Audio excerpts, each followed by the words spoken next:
Okay जी, अस्सलाम वालेकुम। बहुत सारे स्टूडेंट्स ने मतलब क्वेश्चन क्या है, हमारे अपने स्टूडेंट है एक्टिवेशन एनर्जी क्या होता है। ठीक है, हम बोलते हैं कि एक रिएक्शन होता है तो उसको ये पहाड़ क्रॉस करना पड़ेगा, मतलब दो रिएक्टेंट्स को, वरना नहीं होगा। ये पहाड़ क्या होता है, मतलब आप लोग यही बोलते हो कि ये मतलब अगर हम कंसिडर करें, यहाँ पर देखिए रिएक्टेंट है तो ये उसकी एक्टिवेशन एनर्जी है। फॉर एग्जांपल तो ये यहाँ पर क्यों पहुँचता है, वाई। ठीक है, यहाँ पर मतलब ये एनर्जी है एक्टिवेशन एनर्जी। अगर एक रिएक्टेंट के साथ इतनी एनर्जी है तो रिएक्शन होगा, वरना नहीं होगा। ये क्यों, मतलब ये बैरियर क्रॉस करना क्यों पड़ता है, ठीक है, वाई। ठीक है, तो देखिए आप लोग के पास क्या होता है, आप लोग के पास जब एक रिएक्शन होता है तो reaction is a practical process in which old bond breaks and new bonds form। ठीक है, यहाँ पर आप लोग के पास क्या होता है, ए और बी के दरमियान एक बॉन्ड बनता है, लेकिन इसके लिए एक नेसेसरी कंडीशन है कि बी और बी के दरमियान जो बॉन्ड है वो ब्रेक हो जाए और ए के दरमियान जो बॉन्ड है वो ब्रेक हो जाए। मतलब H2 और O2 है तो आप लोगों के पास H2O कब बनेगा, जब हाइड्रोजन के दरमियान जो बॉन्ड है वो ब्रेक हो जाए और ऑक्सीजन और ऑक्सीजन के दरमियान जो बॉन्ड है वो ब्रेक हो जाए और नया बॉन्ड बन जाए हाइड्रोजन और ऑक्सीजन के दरमियान, तो आप लोगों के पास वाटर बन जाएगा। इट्स मीन कि आप लोगों के पास क्या होगा, मतलब पहले ओल्ड बॉन्ड ब्रेक होंगे और न्यू बॉन्ड की फॉर्मेशन होगी। तो अगर ओल्ड बॉन्ड ब्रेक होते हैं तो bond breaking is endothermic process. Bond breaking is what, bond breaking is endothermic process.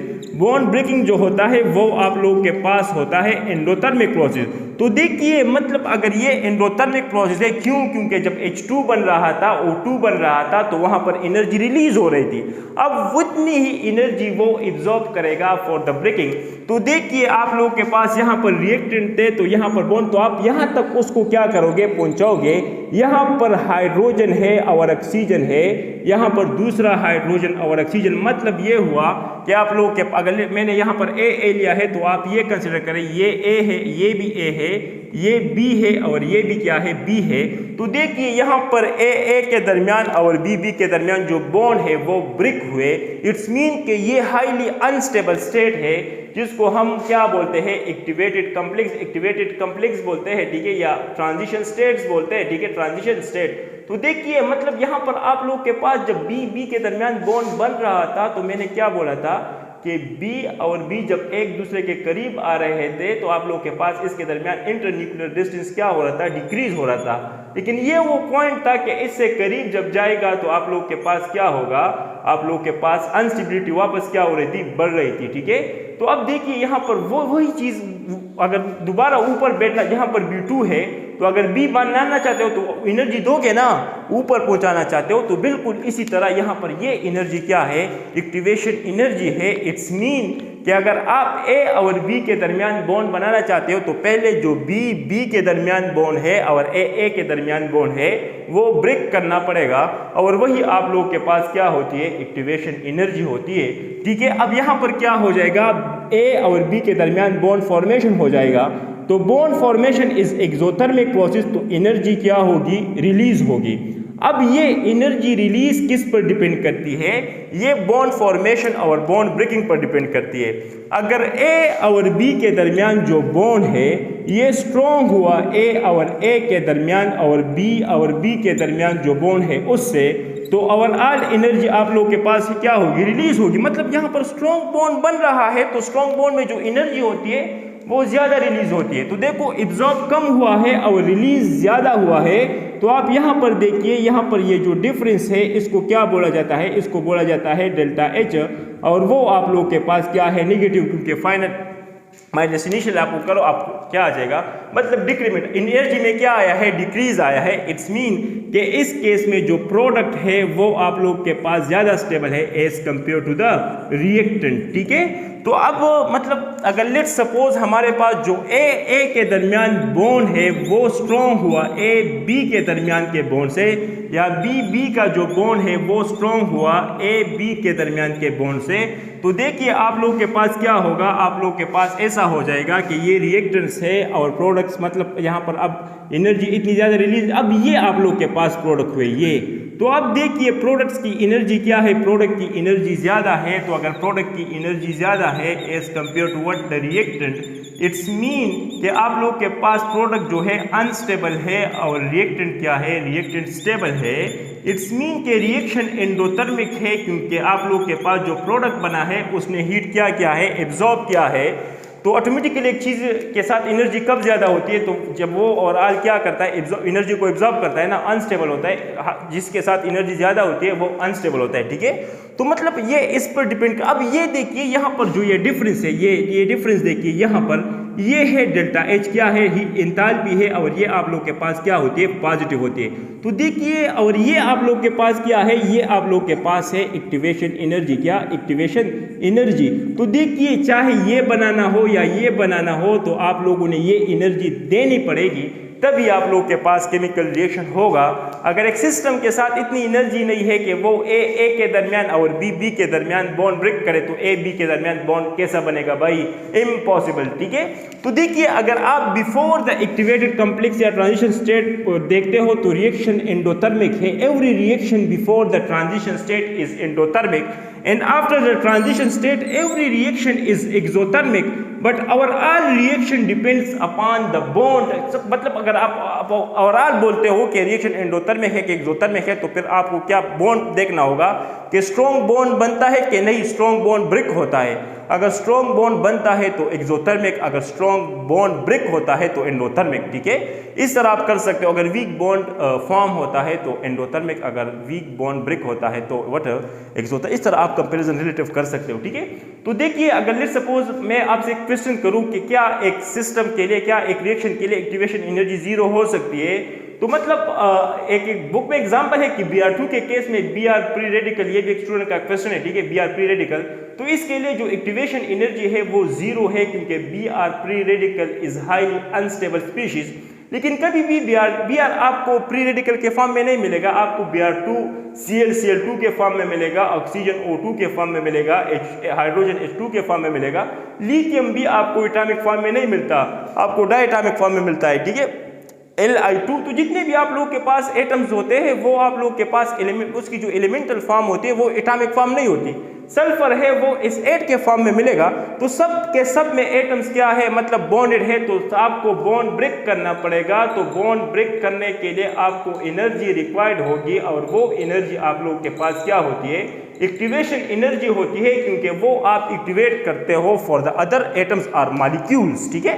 तो देखिए एक्टिवेशन एनर्जी क्या है, अगर आप डिफिनीशन लिखना चाहते हो तो the minimum amount of energy, क्या the minimum amount of energy, क्या minimum amount of energy, activation energy क्या है, ये आप लोगों के पास है मिनिमम अमाउंट, ठीक है, मिनिमम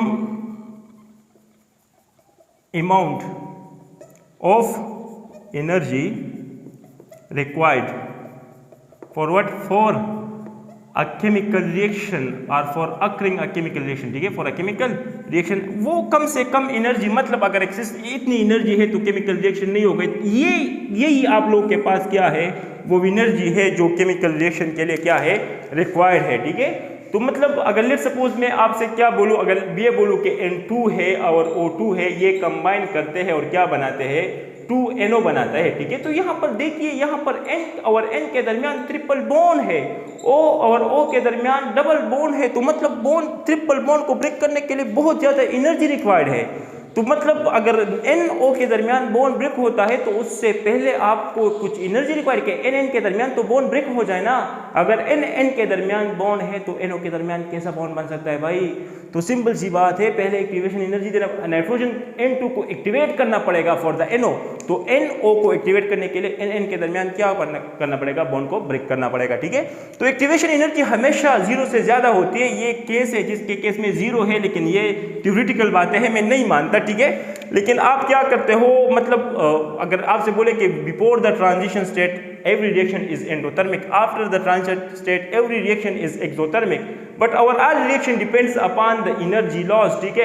मतलब कितने एनर्जी लॉस, एक्टिवेशन एनर्जी से ज्यादा करता है कि कम करता है, जीरो भी आ सकता है, जीरो एंथैल्पिक रिएक्शन। मतलब अगर लेट सपोज यहाँ पर आ जाए, ये यहाँ पर जितना एक्टिवेशन एनर्जी मतलब जितना उतना ही रिलीज, तो यहाँ पर डेल्टा H की वैल्यू जीरो आती है, जीरो एंथैल्पिक रिएक्शन इसको बोला जाता है, ठीक है। लेकिन आप लोग के पास activation energy can't be less than zero, ठीक है, ये कभी भी जीरो से लेस नहीं हो सकती, हमेशा जीरो से क्या होगी, ज्यादा होगी, ठीक है। तो ये आप लोग के पास एक्टिवेशन एनर्जी के बारे में थोड़ा बहुत डिस्कशन था। तो एक केमिकल रिएक्शन के लिए सबसे पहले तो कोलिजन होनी चाहिए, मतलब ये एटम से कोलाइड करते हैं, ठीक है। तो कोलिजन के लिए एनर्जी और एनर्जी के साथ साथ ओरिएंटेशन, अगर लेट सपोज एनर्जी बहुत ज़्यादा हो लेकिन ओरिएंटेशन ऐसा हो तो क्या ये इस पर बांधा जा सकता? इम्पॉसिबल, ये ब्रेक हो जाएगा, लेकिन ये ओरिएंटेशन ठीक नहीं है। तो देखो सबसे पहले तो अगर लेट सपोज में N2 और O2 के दरमियान, तो N2 और N2 अगर एक दूसरे के सामने आए तो ओरिएंटेशन अनइफेक्टिव है। N2 को O2 के साथ आना चाहिए, ठीक है, तो तभी ओरिएंटेशन इफेक्टिव होगा। ये मतलब कोलिजन, इसलिए तो आप लोग के पास all reactants is not converted into products, ठीक है, मतलब आप लोग के पास अनरिएक्टिव बच जाते हैं। अब देखिए यहाँ पर ये भी थोड़ा सा डिस्कस कर लेते हैं। ये आप लोग के पास अगर मैं यहाँ पर ग्राफ बनाऊँ, ये देखिए यहाँ पर आप लोग के पास रिएक्टेंट है और ये क्या है? प्रोडक्ट है, मतलब एंडोथर्मिक रिएक्शन है। क्या है? एंडोथर्मिक रिएक्शन है। लेकिन आप यहाँ पर देखिए इसके लिए एक्टिवेशन एनर्जी क्या है? ये है, ये एंडोथर्मिक रिएक्शन है। लेकिन अगर बैकवर्ड डायरेक्शन में क्या होगा? एक्सोथर्मिक।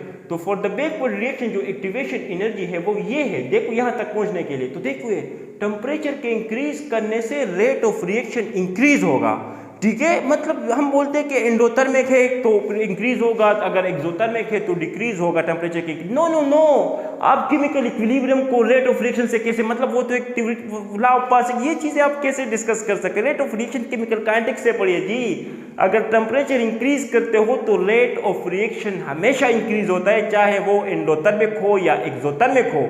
लेकिन एंडोथर्मिक में ज्यादा इंक्रीज आएगा as compare to the exothermic reaction. तो ओवरऑल हम बोलते हैं कि रेट ऑफ रिएक्शन इंक्रीज होता है किसका? टेम्परेचर से, एंडोथर्मिक रिएक्शन से। अगर हम टेम्परेचर को डिक्रीज करें तो रेट ऑफ रिएक्शन डिक्रीज होता है। तो डिक्रीमेंट एक्सोथर्मिक और एंडोथर्मिक दोनों में आता है, लेकिन एंडो में ज्यादा आ जाता है as compare to the exothermic reaction.